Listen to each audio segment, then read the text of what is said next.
I want to hand it over to Dave Stutzman and Louis Metcalf, who are our co-chairs of the practice group. And as a reminder here for everybody, Dave is a registered architect, certified construction specifier, and founding principal of Inspectus, the specifications and quality assurance consulting firm. Keep in mind that Dave is on the road, as he usually is. I believe he is on West Coast today, so he may be a little drowsy yet. And keep in mind that Louis is an architect and certified construction specifier, and Louis manages the specifications and quality assurance programs for Gershom, Smith & Partners, a national architecture, engineering, interiors, and planning firm in the Nashville area. So with that, I want to hand it over to David and Louis to start with today's presentation. Well, thanks, Matt. And this is Dave, and I'm coming to you today from La Jolla, California, just north of San Diego. And for me, this is already the 12th hour of my day. So I'm just hoping I make it to the end without falling asleep in dinner. So, Louis, how are things there in Nashville? Oh, it's sunny and cool, not a cloud in the sky. It's a gorgeous day. Well, today we're going to talk about exterior building walls and when they have to be tested by NFPA 285 test method. This is a thing that's been hanging around for a long time, but has only recently kind of come to the foreground because of the advent of the use of foam plastic insulation for continuous insulation that is now required in all the climate zones except 1 and 2 by the International Energy Conservation Code, the IECC. But before we begin, we have some polling questions, and we want to start with the first one, and that question is, will you get that up there for us, Matt? Is the NFPA 285 testing for exterior walls an issue with your local building department? Well, we're doing pretty well here. It looks like don't know is going to be the winner, although it's starting to balance out here. So we have about 25% yes, 28% no, and almost 50% don't know. So I don't think that was really a big surprise. Say this again, because for some reason or another it's not showing up on my screen. So you have 23% yes, 26% no, and 51% don't know. Okay, that's fair. That's kind of what I was expecting.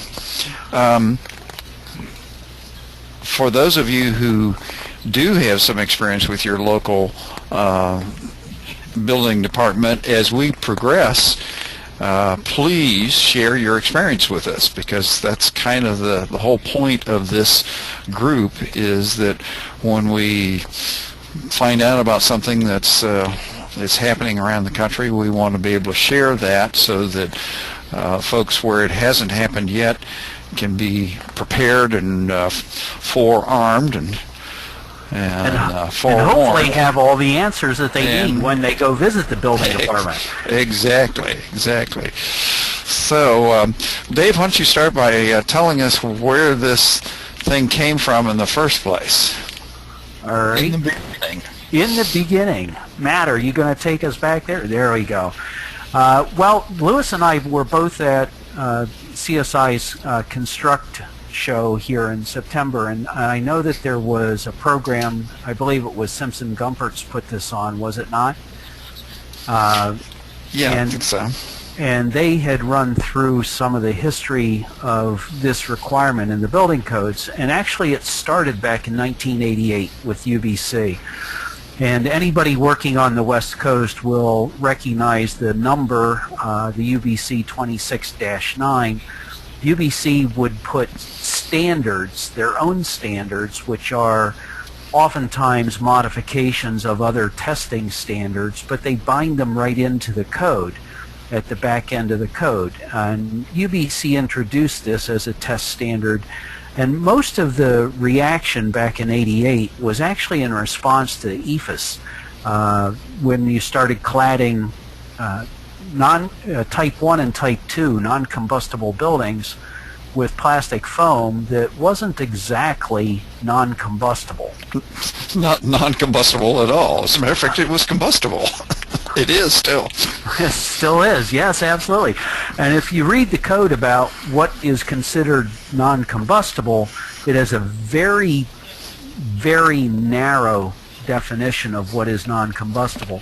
So even materials that you would consider may burn but may not really support combustion themselves, if they don't meet that very narrow definition, they'll still be classified as combustible.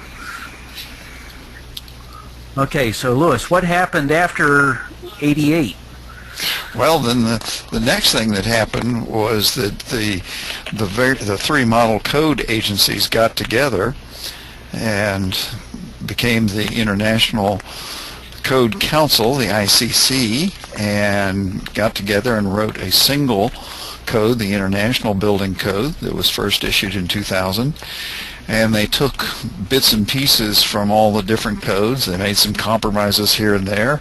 And apparently somebody thought that the requirements of the UBC with respect to foam plastic insulation were a good idea. So they incorporated it into the 2000 IBC.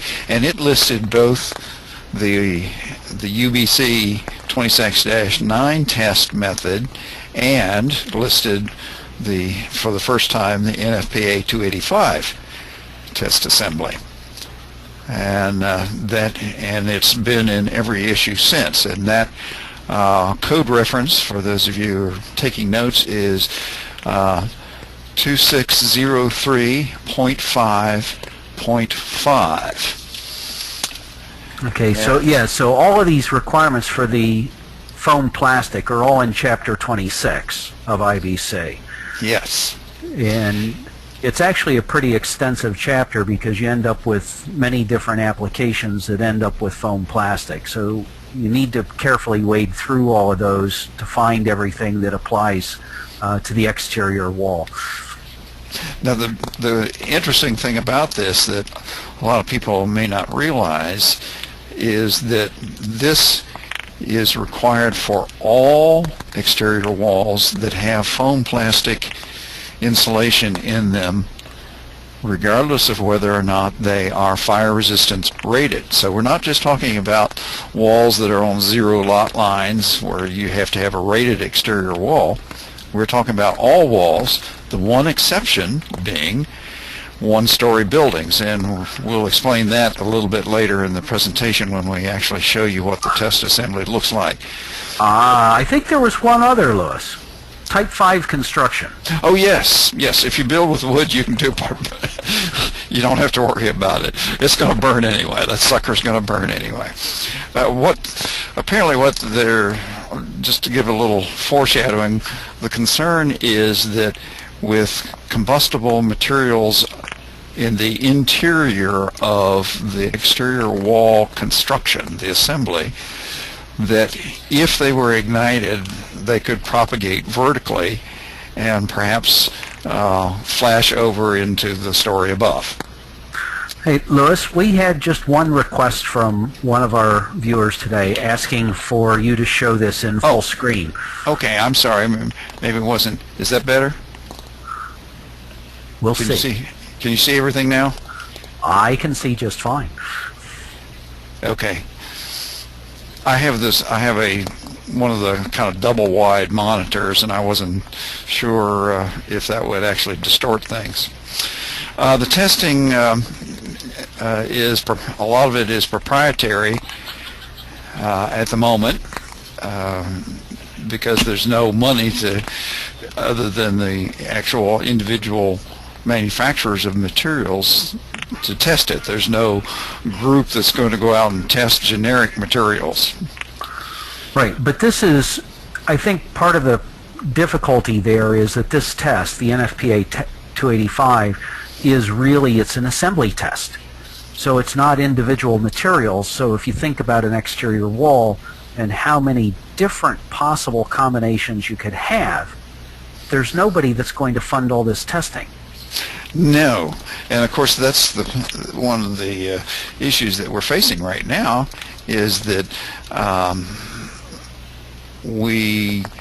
there's not a lot of testing out there. We'll talk about some sources for information to try to give you folks some a leg up on where to look for some stuff. But right now, and there's no central repository, like, you know, if you need a tested interior wall assembly, you can go to the UL directory, you can go to the Gypsum Association and look through and find one that fits your needs. But there is no such thing right now for the NFPA 285 testing.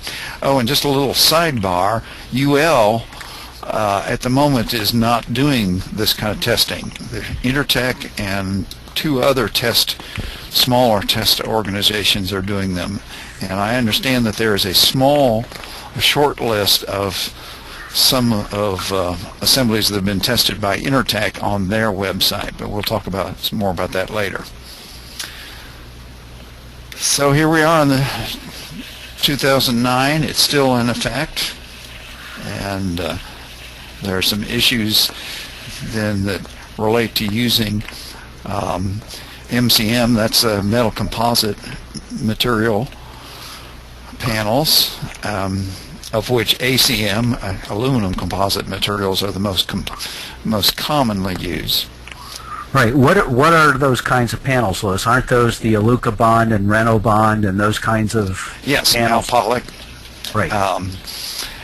And the issue with those is in the past, when they were attached directly to the sheathing, you could use the normal the standard core panels up to about 40 feet, and then above that you were required to use the fire resistance fire retardant core panels, which cost more.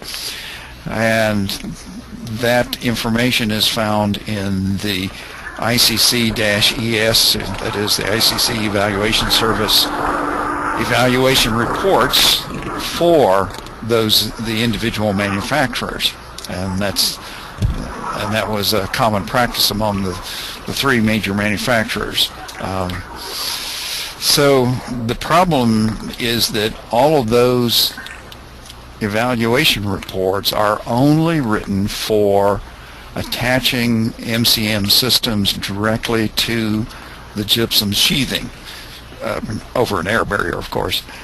So they don't have details, and they don't have evaluation reports, and they don't have tests for using MCM systems over foam plastic continuous insulation.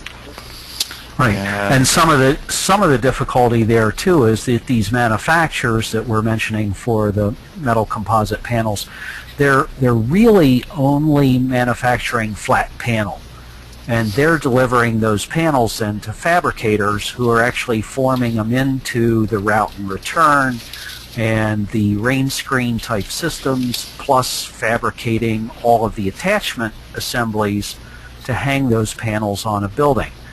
So the manufacturers are furnishing flat panel and providing testing only for the material itself, as opposed to the installed assembly, because they have no control.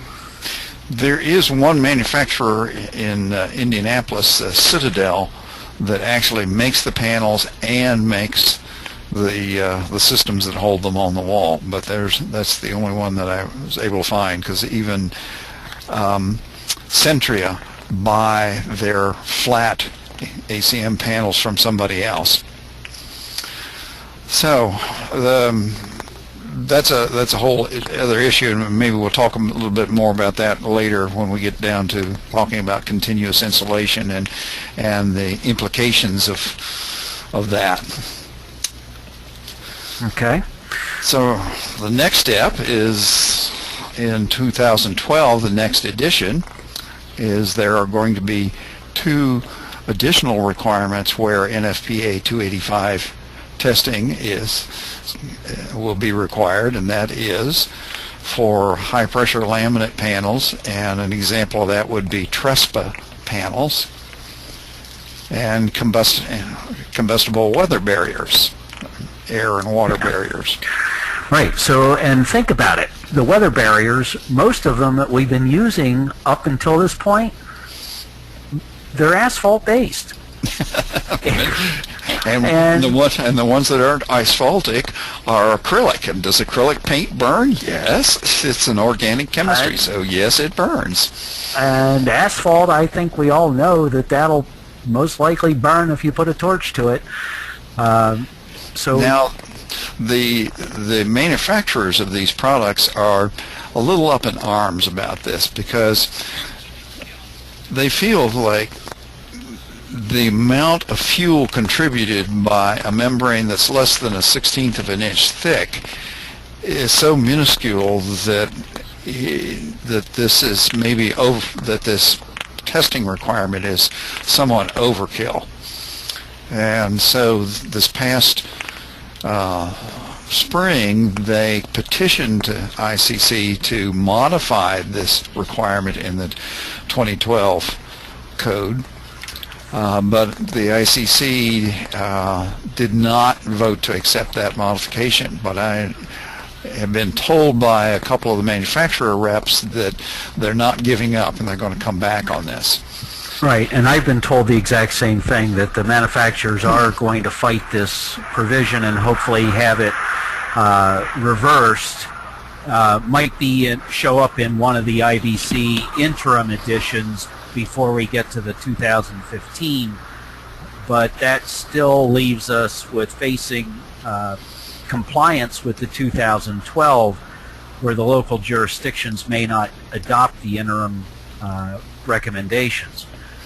On the other hand, a number of manufacturers have already done testing, so that they're getting ready to do that, but that means that you have to follow all of the use the exact materials that were used in the test assemblies. Now, sometimes they're generically described, like usually they don't put a name on the exterior gypsum board, gypsum sheathing, I should say, but you are going to have to read those tests and evaluation reports very carefully to make sure that everything has been tested together as an assembly.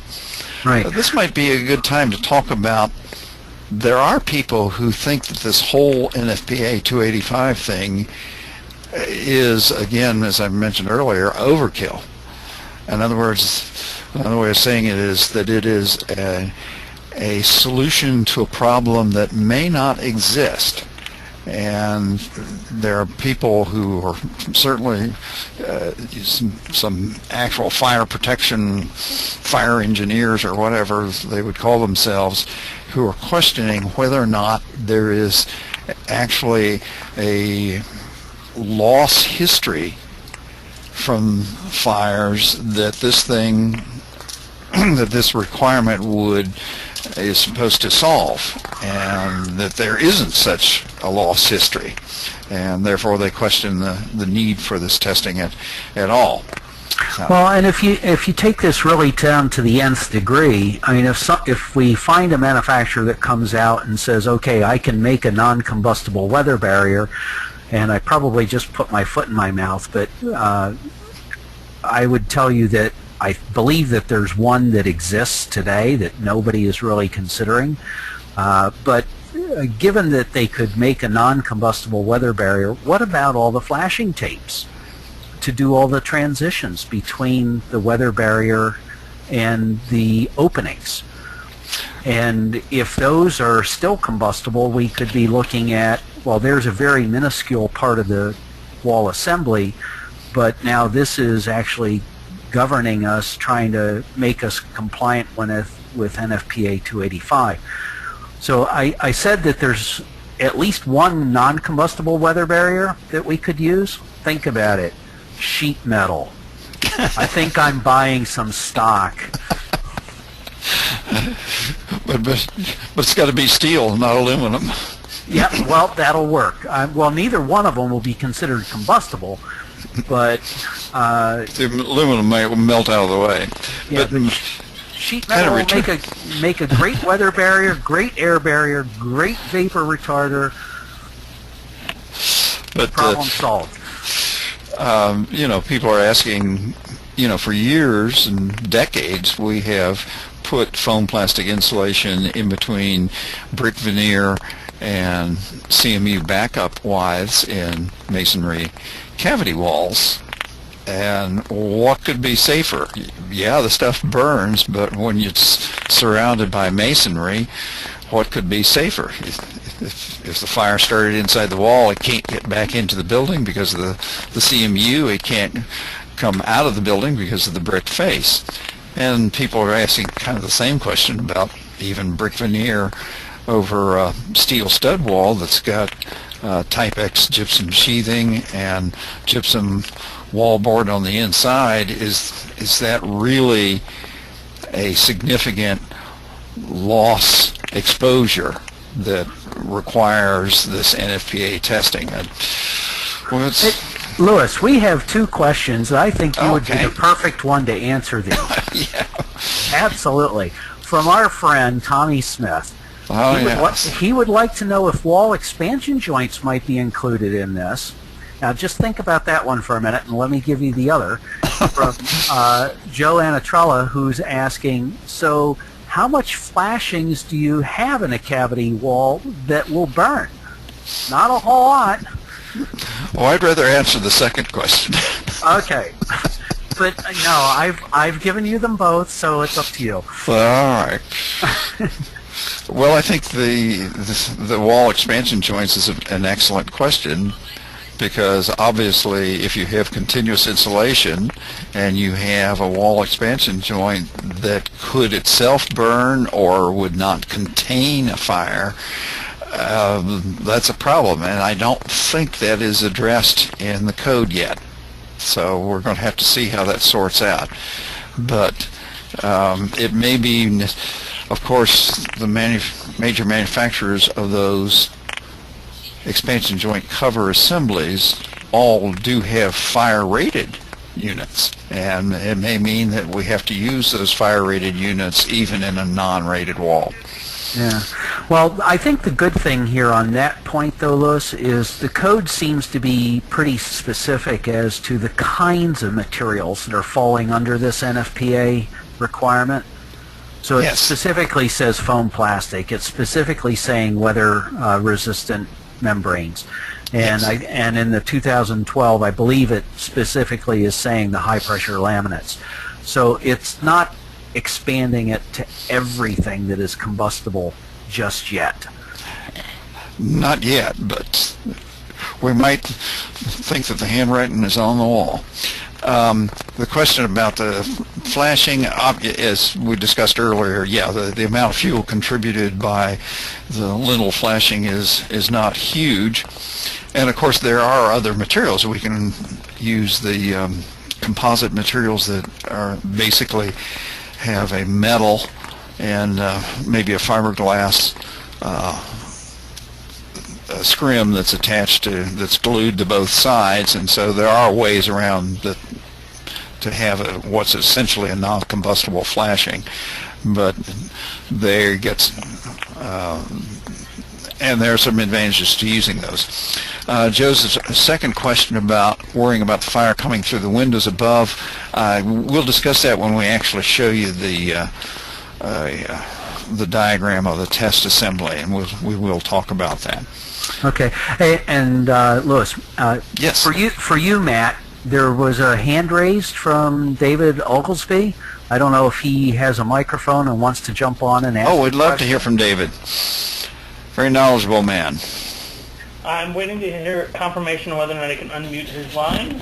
Okay. Information related to some air barrier manufacturers and flexible flashing. So, okay. Wait, here he comes. I'm unmuting you now, David, so hopefully you can talk.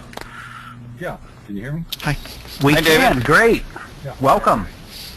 I'm working on a project as we speak. You're going to have to speak up just a little bit, David. I'm working on a project as we speak, and doing some research, I found at least 5 air barrier manufacturers that have done testing with somewhat generic brick cavity walls, metal stud backup, some with Dow styrofoam, some with Owens Corning foam. Stowe has done some of their own testing with their own foam.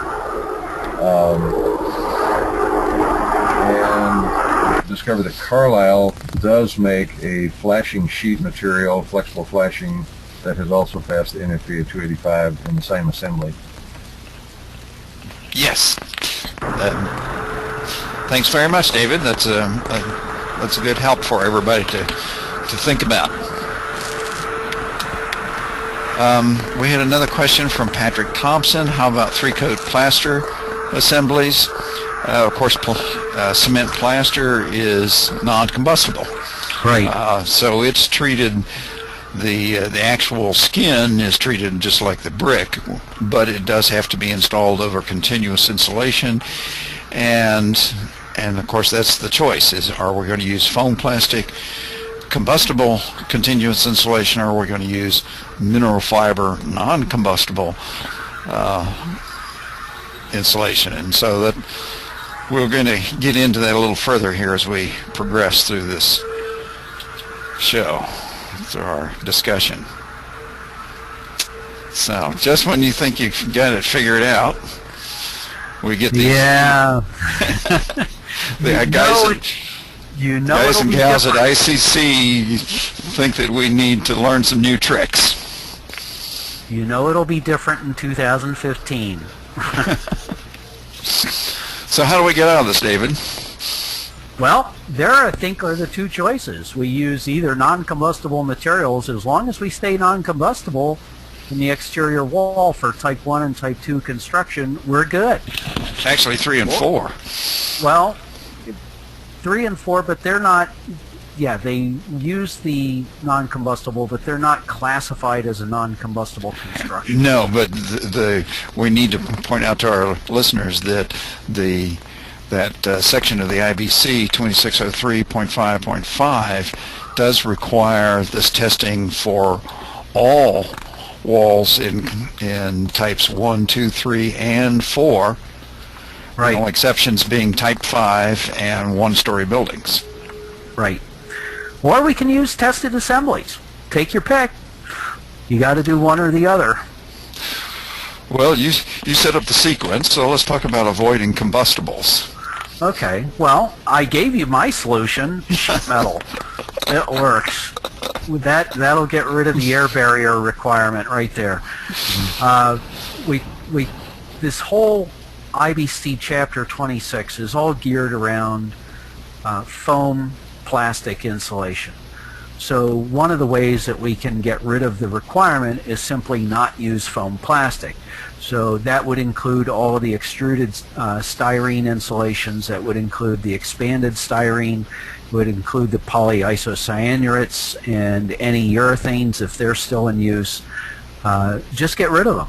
We do have some options. And spray foam. And spray foam. Polyurethane foam. We have some options. We have mineral wool. And there are a couple of manufacturers out there making the mineral wool insulation. It's non-combustible. It will not hold water, so it is pretty much something that looks similar to a fiberglass insulation. It's an open structure. Water will drain right through it. Can we put and some of the manufacturers have the surface. It's a dual density board, so the top surface is a little denser, and it really will shed water pretty well.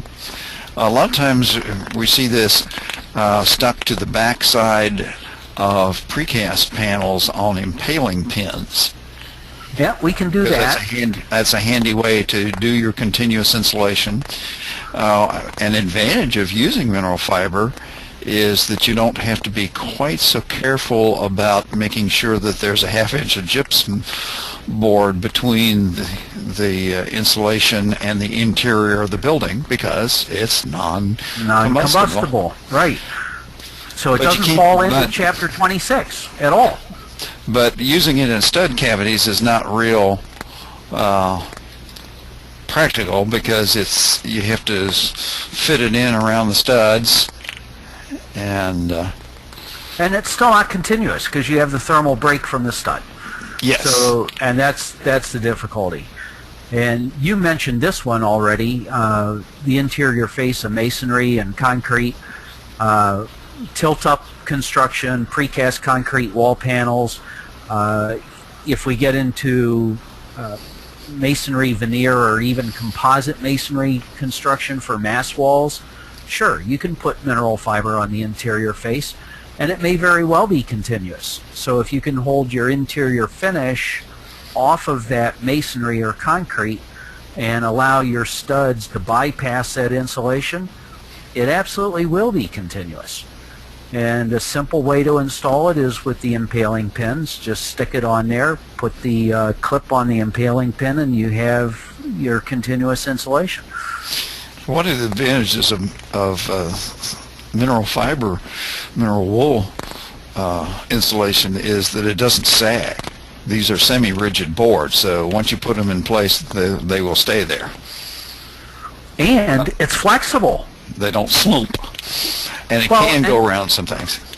Right, and if you're dealing with precast concrete wall panels where you have actually sealant type joints between the panels, you can go over that. I mean, the insulation is flexible enough that it can take up the movement of those joints, and you still end up with continuous insulation.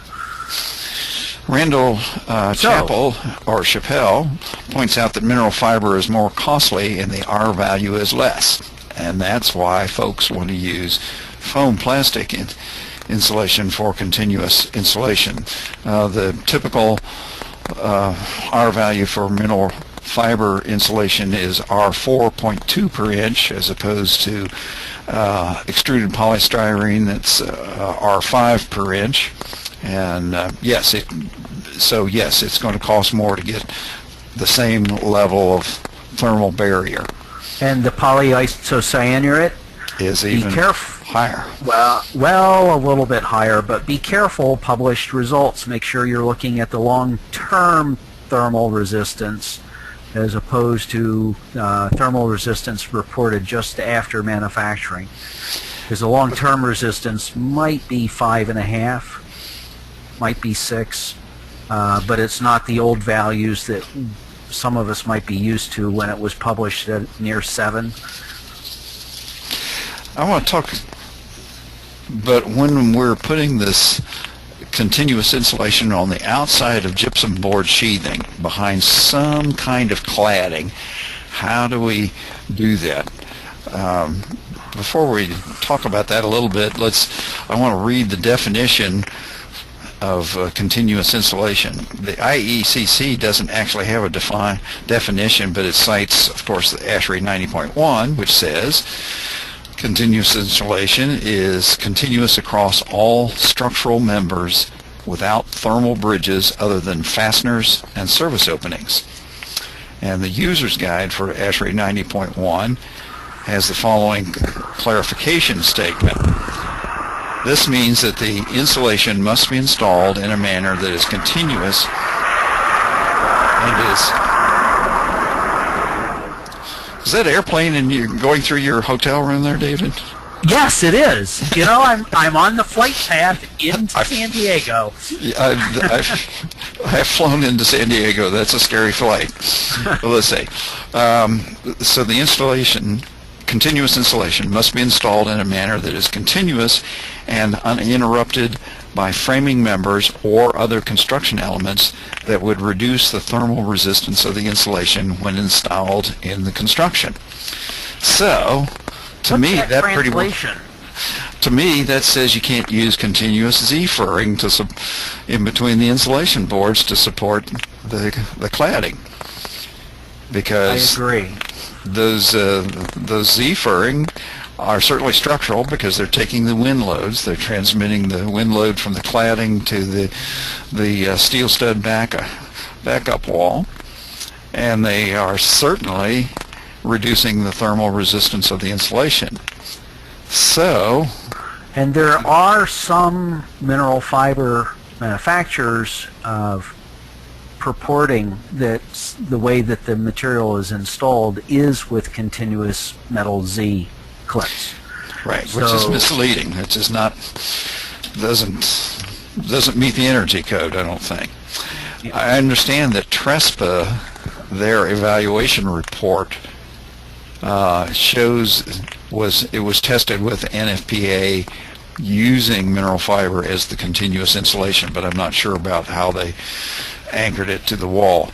So I think there's a bit of a conflict between the building code requirements for this combustibility and the support of the wall versus the energy code requirements for the continuity of continuous insulation, Right. and what that means. And I'm not sure that them fellers have been talking to one another.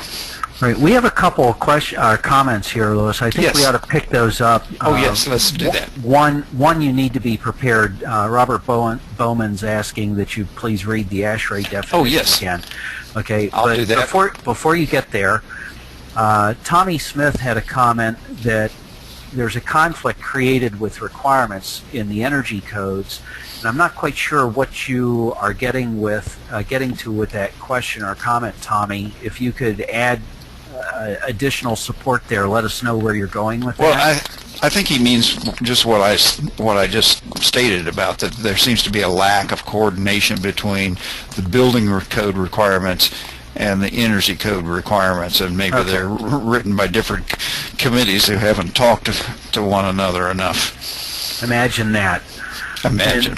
And Bill Hutz came back with the LTTR, the long-term thermal resistance of polyiso. He reports at R6. Yeah, that sounds right. And the masonry veneer wire ties are considered fasteners. I think would be considered as the equivalent of fasteners. And I would agree in this with you. definition, because Right. they're such a small cross section. So let me reread that definition and then the user guide clarification or exposition. The definition is insulation that is continuous across all structural members without thermal bridges other than fasteners and service openings. And so I think the wire ties would be considered fasteners. And then the clarification in the user's guide says that the CI notation means that the insulation must be installed in a manner that is continuous and is uninterrupted by framing members or other construction elements that would reduce the thermal resistance of the insulation when installed in the construction. Right. So if you think about how continuous insulation even came about to begin with, they were trying to eliminate the effect of the thermal bridging of the studs that were interrupting the insulation. So if we move to the cavity side and install continuous insulation and install continuous Z framing to pick up the cladding, we've created the exact same thermal bridge. Yeah, we've just gone right backwards. We haven't gained anything. But and then here's David's idea, just iron buildings. Well, and the other thing, we had talked about the MCM panels, Yes. right? So here's an option to MCM that you can use the aluminum plate or steel plate or any other metal plate because it's going to be non-combustible as soon as you get rid of that plastic core from the MCM panels. Including profile metal siding, which Correct. the guy that I apprenticed to used to call affectionately wrinkled tin. But the issue here is that if you're using the metal plate cladding or the metal the wrinkled tin cladding, you still have the issue with the foam insulation. So if you're doing some of the typical rain screen assemblies today with the continuous insulation in the cavity, foam insulation is still a problem unless you can find a tested assembly. One advantage that the mineral fiber has given, and I had run into this with several architects, they were all concerned about having open joints in a rain screen and being able to see the insulation behind the rain screen, even though it was set back in, a couple of inches. But it comes in black color. It or charcoal. does, right. You can get the mineral fiber now with a dark face, dark color on the face. Patrick Thompson says the TSIB, I don't know what that means, has details for Z with a thermal break tape. Patrick, can you tell us what that abbreviation is? I don't recognize it either. Now, I will say that I have talked to a couple of fabricators for MCM systems, and depending upon the wind loads and the building height, they can sometimes attach their systems directly, put the mounting track directly on the face of the foam plastic insulation without using a metal clip, and just run the screws through the insulation into the steel studs behind. But you have to talk to your local fabricators and find out if that's really a viable option. And obviously the foam plastic insulation would have to have high enough compressive strength to be able to hold that in a sandwich arrangement. Other manufacturers have told me that, or system manufacturers have told me that they can use a 4-inch wide Z-clip just at the attachment points. You mean that it's not a continuous Z? It's not a continuous Z clip. A length clip. of Z. Right. We've got these. Long. Yeah, we've got these 4-inch clips that are 24 or 36 inches on center, or whatever is necessary for the wind load. There's Patrick's answer. Thank you, Patrick. It's Western Wall and Ceiling Association Technical Services Information Bureau. Okay. Well, Patrick, perhaps you could send us some of those, because I haven't seen those. Now, there's a company that has a marketing relationship with Dow that makes a steel strap furring that has like little tubes that would penetrate the foam plastic insulation, and you put the screws through the tubes to screw through into the studs. And so instead of having a continuous structural member, you do have these little attachment points. And I forget the name of that. Do you remember that, David? It's called night wall. Yeah, night wall system, and that's KNIGIT. Knigget wall, not evening wall.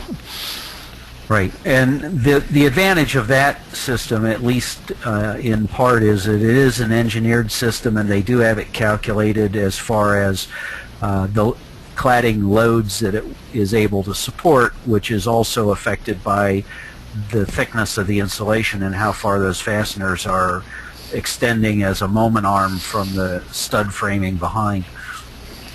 And Ned and our tweeting friend Stephanie have pointed out that in Canada, Cascadia makes a fiberglass furring clip, and that might work. So that's there's some more ideas to pursue. And at least fiberglass is not foam plastic. Right. So the other alternative is to use tested assemblies. Right, and we talked a little bit about this, and this is really pretty simple, but you're going to explain this test first. Well, as little as I know about it. Again, what the concern seems to be primarily about vertical propagation of flame within the wall assembly itself. And so it's a two-story test, and there is a rough opening for a window, as you can see, on the first floor, and that's why a one-story building is exempt, because it doesn't make any difference. If it burns, you just get everybody out of the building on the first floor and you're in business. What they don't want is the fire to be able to flash over to the second floor. And so this shows the test assembly, and there's actually a burner that goes directly under the opening head to simulate when a fire occurs, the glass is probably going to blow out of the wall, and if there's any aluminum left For the framing, we all know aluminum is going to melt away pretty quickly or pass the heat pretty fast, so it might as well not be there. So that's the nature of the test, and it's a pass-fail test. Now, the tested assemblies that I have seen that have been done by the insulation manufacturers, almost all, I think all but maybe one or two, have mineral wool safing insulation at the window head below to separate the window rough opening from the continuous foam plastic insulation. Right. The other detail I've seen at that location too, Lewis, is a structural steel member, like a channel or an angle, as in effect a lintel.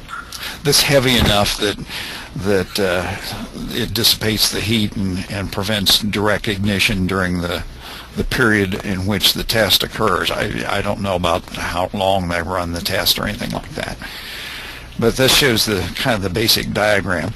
Ned points out that sometimes some of the tests require mineral wool and the jambs as well as the head, but I haven't seen that many for the jambs, but like I say, almost all of them have it at the heads, and so that's probably a pretty good idea, and not a terribly onerous requirement to start doing that.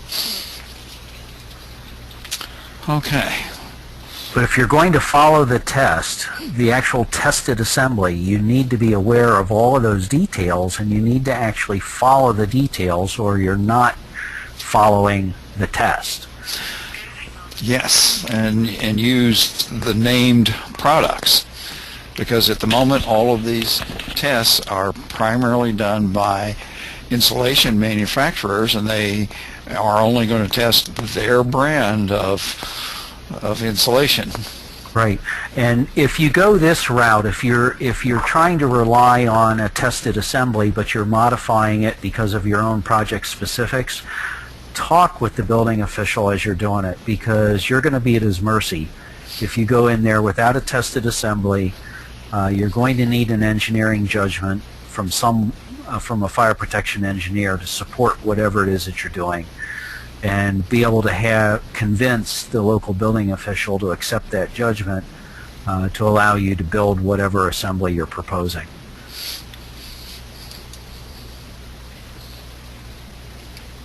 And just a reminder that using Class A materials is not going to get you out of this. It's not a matter of flame spread. It's a matter of combustibility as an assembly. Right, and non-combustible materials, just because it's Class A, does not mean it's non-combustible. Two are entirely different definitions. So, well, I'd like to add one that we don't have on this view. Yeah, we talked about that, and I forgot to do it the other day. Right. Sorry. So we have insulation manufacturer websites, and I will tell you that I saw recently Carlisle actually came out with a nice pamphlet on NFPA 285 testing, and they've given a good number of assemblies, of course with Carlisle materials for the weather barriers, but they've given a good number of assemblies that have been tested with options of a variety of materials within the assembly. And Carlisle was actually good enough too that they put on their website a diagram of how to determine whether or not you need to comply with NFPA 285, and they arranged it both for the 2009 code and the 2012 code. Have you seen any projects by 2012 yet, Lewis? No. I have not. No, but I do know some jurisdictions have adopted it. Right. I believe the state of Maryland has already adopted it. That went into place January 1 this year. Most jurisdictions seem to be a year behind the code, so we should be looking for that to be the 2012 to be adopted this coming year. The ICC, the International Code Council -ES Evaluation Services. These are folks publish evaluation reports, and manufacturers provide certain evidence, testing, and technical data to verify that their products will meet code as installed. And you have to read those. The website here is very good. It's got a terrific search engine. You can search by CSI number, you can search by product name, and it's an excellent tool, and these are all free. You can download the evaluation reports, print them out, they're PDFs, or store them. The one thing though is you do have to read them, and they do vary from manufacturer to manufacturer. So where one manufacturer, for example, may require, if it's EIFS or a cladding system, they may require type X 5/8 inch gypsum sheathing on the outside of the wall. Some manufacturers will also require 5/8 inch type X gypsum board on the interior sides of the walls. And that's something that you may not be used to doing. Now, my firm does a lot of healthcare, and in the hospitals we just use type X everywhere because there's not a huge upcharge, but that's not usual and customary for corporate and educational and other kinds of facilities. So you do need to read that you may have to put type X gypsum board on the inside of the wall as well as the sheathing. I think it's probably going to put the 1/2 inch regular gypsum sheathing out of business completely. Yeah. Well, and we had a comment from Edward Dupin that was saying, going back to the slide that mentioned engineering judgments, other than AHJ discretion, is there any such thing as an NFPA 285 engineering judgment?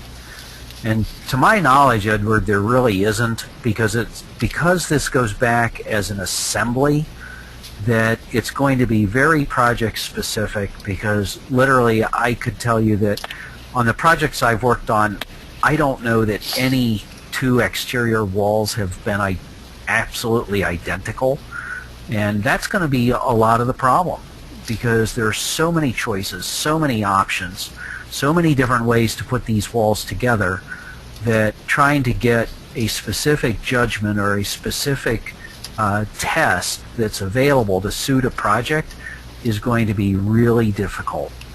An example might be that if one of the insulation manufacturers, for example, has a test, what they've done successfully with steel studs and everything, and then brick veneer, and we want to use a different type of masonry unit other than brick, perhaps even concrete block, a decorative block.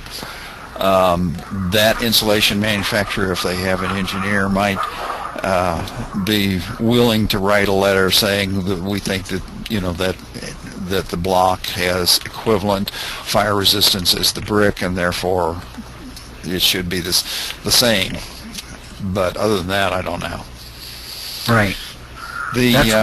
That's why I suggest that it's going to be an issue of talking with the AHJ and trying to get the engineering judgment, and it's probably going to go back to the foam insulation manufacturers. It's probably going to fall back to them, or the weather barrier manufacturers, because at the moment those are the two products that are causing us to be in this NFPA 285 compliance. Yeah, I wanted to say a couple quick things. We're starting to run out of time. On the insulation manufacturer websites, there's some really good ones out there, and a couple of them, one of the manufacturers has a very clever thing where you can actually pick the cladding, pick the air barrier, and pick your insulations, and it will create a little diagram, a little pictorial diagram for you of that wall assembly that they claim has been tested. Now, some of those manufacturers, although none of the MCM panel manufacturers have done testing, some of the insulation manufacturers are claiming that they have done testing with MCM systems, and they describe the MCM systems generically as saying any panel that will pass the NFPA 285 test. Well, I checked with the three major manufacturers, Alpolic, Lucobond, and Renobond, and all three of them said that their fire retardant core panels will pass an NFPA 285 test. So that's an additional cost that the projects are going to have to bear. The other thing to notice is that when used with the ACM systems, all of the tested systems that I was able to find only had polyiso insulation. None of them had XPS. There are tests for XPS behind brick and in brick cavity walls and things like that, but I have not seen any for use with metal cladding or metal siding. Good points, Louis. Excellent. And I think we made through. There was one last comment, and it was from Everett Heckman. Said that he had come in halfway through the program, but I'm wondering if NFPA 285 is saying anything about addressing this 285 situation. And NFPA is really just putting out the test. That's all that they're doing. They're not saying it's good, it's bad. They're not telling the codes how to use it. It's just a test. And NFPA doesn't make any money. They don't do the testing. That's up to the testing agencies like Intertech, and I think there are a couple of other test agencies that are doing the tests. So they just came up with a system some years ago to be able to make it legal to put EIFs on your buildings, which right. would be, is to my mind, a rather questionable enterprise. But okay, and one more comment I think we need to get in from yes. Patrick Thompson. Matt, are you willing to accept information coming back from our participants today? They're looking for an email address, and maybe you can distribute the information to everyone then? Would be happy to. You want to give Pat, or want to broadcast your email address so everyone has it? Yes. Should be in the chat box now. Okay, thank you, Matt. One of the, let's see, we had a request earlier about having some diagrams of wall assemblies, and I'm sorry we don't have anything like that to show today. This is still very early in the game, folks, and if you learn about this, you're going to be ahead of your peers. So absolutely. David and I are trying to give you a leg up. Louis and I haven't settled on a subject. If you have suggestions and you'd like to make them, you can send them to Louis, to me, or to Matt, and we'll certainly take them into consideration. Right, because we really do want this to be, of benefit to everybody, and you may have some ideas that we hadn't thought of. One of the things I thought we might do sometime, I don't know if we'll do it next month or not, is to actually log on to that ICC-ES website and look at a couple of the evaluation reports and show you how they work and how easy they are to find and how to read them and understand how to use them. So okay. So with that, I think we'll sign off. We're a couple minutes past the hour, and hope that you all join us next month.